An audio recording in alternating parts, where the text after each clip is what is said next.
नमस्कार, मैं हूं आपके साथ मोनिका गुप्ता और आप देख रहे हैं हर खबर बुलेटिन की शुरुआत करेंगे खास खबरों के साथ। बीजेपी को आदमपुर उपचुनाव से पहले बड़ा झटका लगा है। कर्ण सिंह रानौलिया ने बीजेपी को अलविदा कहकर अब हरियाणा कांग्रेस का दामन थाम लिया है। कर्ण सिंह रानौलिया ने राज्यसभा सांसद दीपेंद्र हुड्डा और कांग्रेस प्रदेश अध्यक्ष उदयभान सिंह की मौजूदगी में कांग्रेस का हाथ थामा। आपको बता दें कि कर्ण सिंह रानौलिया हरियाणा माटी कला बोर्ड के चेयरमैन भी रह चुके हैं। कर्ण सिंह रानौलिया ने साल 2014 में बीजेपी के टिकट पर कुलदीप बिश्नोई के खिलाफ चुनाव लड़ा था और वो कुलदीप बिश्नोई के बीजेपी ज्वाइन करने के बाद पार्टी से नाराज चल रहे थे। प्रदेश अध्यक्ष उदयभान ने कहा कि बार बार दल बदलने से कुलदीप बिश्नोई की क्रेडिबिलिटी खत्म हो गई है।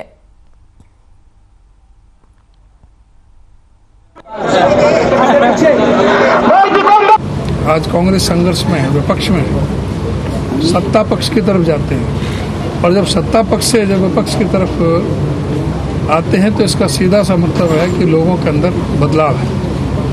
और खास करके आदमपुर हलके में कुलदीप बिश्नोई की जो क्रेडिबिलिटी है वो पूरी तरह से ख़त्म हो गई है लोगों के दिमाग में। एक तो बार बार दल बदलने से, दूसरा कि कोई आदमपुर की बात कभी विधानसभा में ना रखने से। एरिस्टोक्रेट आदमी है, अभी पिताजी का उनको लाभ मिलता रहा, लेकिन अब जिस तरह से उनका जो व्यवहार रहा है उससे लोग काफ़ी कुपित भी हैं और दुखी भी हैं। जैसा कि आप जानते हैं कि आदमपुर का जो चुनाव है, उपचुनाव, वो अभी डिक्लेयर तो नहीं हुआ, लेकिन वो उसने दस्तखत दे दी। तो ऐसे में बाकी तो आपके प्रश्न होंगे तो उनका उत्तर देंगे, लेकिन ऐसे में हमारा मानना है कि चुनाव कांग्रेस पार्टी जीतेगी। उसका कारण है कि प्रदेश के लोग बदलाव चाहते हैं। प्रदेश के लोग इस सरकार से, हर वर्ग इस सरकार से विमुख है। ये जो सरकार 8 साल पहले आई थी, आज इस सरकार ने 8 साल में कोई ना विकास कार्य किया प्रदेश में, ना कोई निवेश प्रदेश में लाने के लिए कोई प्रयास किए, ना बड़े कोई प्रोजेक्ट आए, कोई शिक्षण संस्थान की स्थापना हुई, इंफ्रास्ट्रक्चर के प्रोजेक्ट हुए। और यही कारण है आज देश में बेरोजगारी में नंबर 1 हरियाणा बन।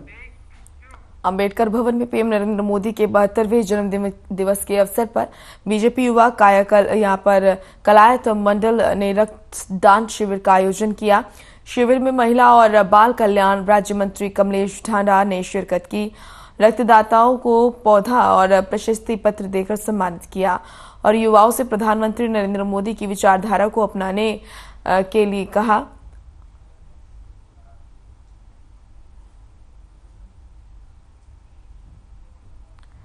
तो ये तस्वीरें आप देख रहे हैं कलायत से, जहां पर रक्तदान शिविर का आयोजन किया गया। बड़ी संख्या में लोगों ने रक्तदान शिविर में भाग लिया।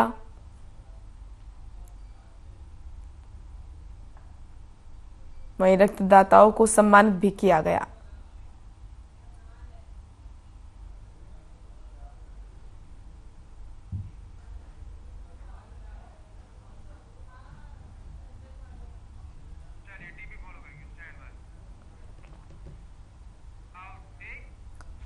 करनाल में पीएम नरेंद्र मोदी का जन्मदिन स्वच्छता दिवस के रूप में मनाया गया।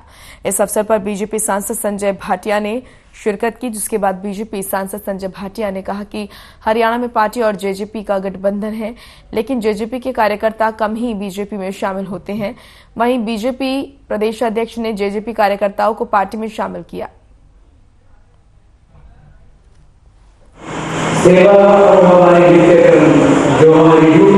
अगर किसी ने टॉर्चर किया है उसकी कड़ी उसको सजा मिलेगी। अगर किसी को टॉर्चर किया और मौत हुई है उसके कारणों को ढूंढकर जो दोषी है उसको पनिशमेंट। पानीपत में बदमाश पेट्रोल पंपों को अपना निशाना बना रहे हैं।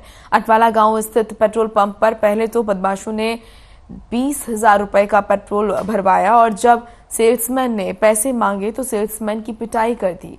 मौके पर मौजूद पंप के मालिक के साथ भी बदमाशों ने पिटाई की।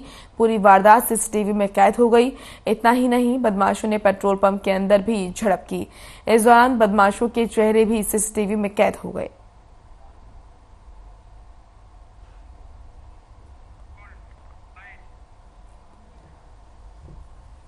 मेरे साथ गाड़ी आई और उसमें गाड़ी में बंदे थे 6-7 जो कि पेट्रोल डलवाया करीब 2000 रुपये का। और जब मैंने पैसे मांगे तो मेरे साथ बदतमीजी से बात करने लगे।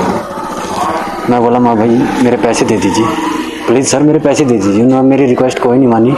उनमें से एक लड़के ने मेरी गिट्टी पकड़कर मेरे को यहाँ पर टक्कर मारा। आते उन्होंने सेल्समैन से तेल डलवाया। तेल डलवाने के बाद मैं पैसे मांगे सेल्समैन ने तो उनसे मारपीट करनी शुरू कर दी। बदतमीजी गाड़ी गलौज से शुरुआत हुई। फिर वो फुटेज के अंदर दिख भी रहा सामने ही आगे किस तरह से उसको भगाया गया है। फिर बाद में वहाँ से मेरे पिताजी यहीं थे, उन्होंने सेल्समैन को अंदर लिया। बहादुरगढ़ नगर परिषद में एक बार फिर घोटाला सामने आया है। इस बार नगर परिषद के खाते से 50,35,000 रुपए गायब हो गए। नगर परिषद ने शहरी स्थानीय निकाय निदेशक को चिट्ठी लिखकर इस मामले की जानकारी दी।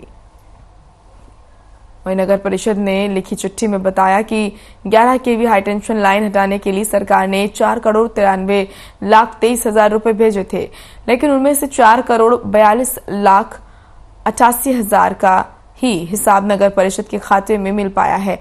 50 लाख से ज्यादा की ये राशि कहां गई, नगर परिषद के अधिकारियों को इस मामले में कोई जानकारी नहीं है। तो वहीं एनएलओ ने इस मामले में कार्रवाई की मांग की है।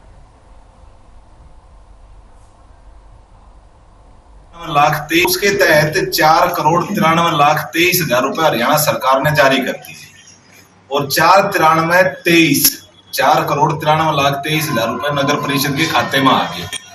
अब मैंने आपको एक लेटर भी दिया है। लेटर में नगर परिषद ने खुद माना है कि 4,93,23,000 रुपए हरियाणा सरकार ने हाई टेंशन तार हटाने के लिए जारी कर रखे हैं और उसमें से 50,35,000 रुपए टोटल में से, और बाकी पैसा तो उनको मिल गया और 50,35,000 रुपए उनको अपने अकाउंट में मिल ही नहीं रहा वो पैसा।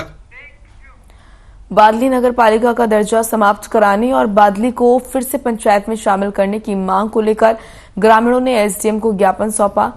अपनी मांगों को लेकर अनिश्चितकालीन धरना शुरू किया। ग्रामीणों का कहना है कि जब तक उनकी मांगे नहीं मानी जाती तब तक उनका धरना जारी रहेगा। माता की भारत माता की वंदे मातरम, वंदे मातरम। नगर पालिका खत्म करो, नगर पालिका खत्म करो।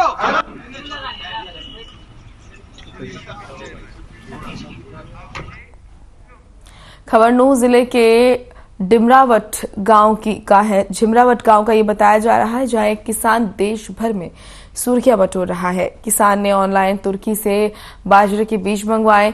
1 किलो का पैकेट तकरीबन 700 रुपए में मंगवाया। ये पैकेट अब मेवात ही नहीं बल्कि देश भर के किसानों में आकर्षण का केंद्र बना हुआ है।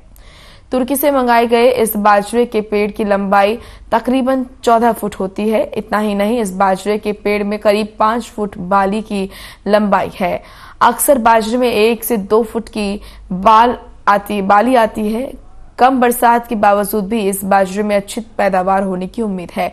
खास बात यह है कि बाजरे की लंबाई की वजह से पशुओं के लिए चारा भी आसानी से निकल आएगा, जिससे किसानों को लाभ होगा।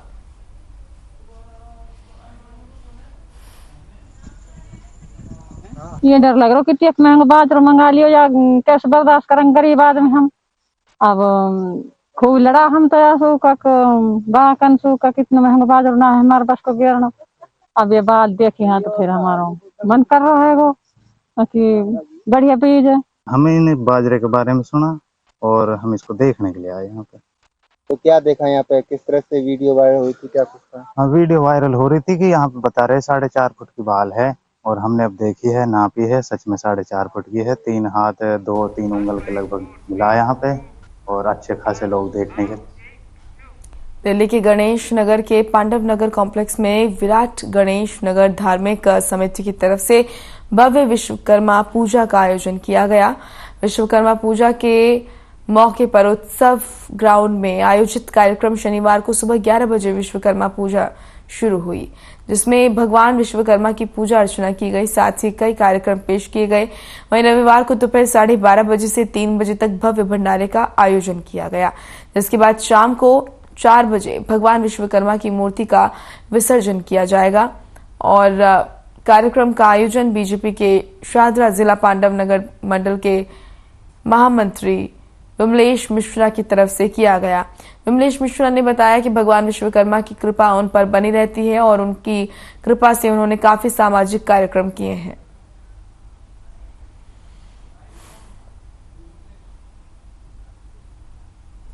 विश्वकर्मा पूजा है, इस स्थल पर पिछले 35 सालों से होती हुई आ रही है और अभी हाल ही में लॉकडाउन लगा था तो 2 साल में हम लोग नहीं कर पाए और उस समय पूरा देश कोरोना काल से जूझ रहा था। उसके बावजूद भी हमने अपने घर पे पूजा को रोका नहीं, पूजा किया और बाबा विश्वकर्मा की जो कृपा है वो मुझ पे बहुत बनी रहती है, जिससे कि मुझे शक्ति मिलती है, जिससे कि मैं अपने क्षेत्र में अपने असहाय और अपने जो भी पीड़ित लोग हैं मैं उनकी सेवा कर पाता हूँ, हर संभव तक मदद करता हूँ। हाल ही में कोरोना काल में बाबा विश्वकर्मा की कृपा मुझ पर बनी और मैंने करीब 22 लाख रुपए का अपने ही क्षेत्र में राशन, मास्क, इस तरह की तमाम जो पैसे भी कई लोगों को जरूरत पड़ी तो मैंने कुछ भी मुड़कर नहीं देखा और अपने सेवा समाज की करने में मगन रहा। कोरोना भी हुआ, उसके बावजूद भी मुझे माता बहनों की दुआओं से कई लोगों ने पूजा पाठ भी किया मेरे लिए और बाबा की कृपा रही कि मैं स्वस्थ होकर आया और फिर से समाज की सेवा में लग गया और आज भी जो है विश्वकर्मा बाबा का भव्यता से मैं पूजा कर रहा हूँ। बहुत खुशी हो रही है और साथ में हमारे क्षेत्र के सभी साथ देते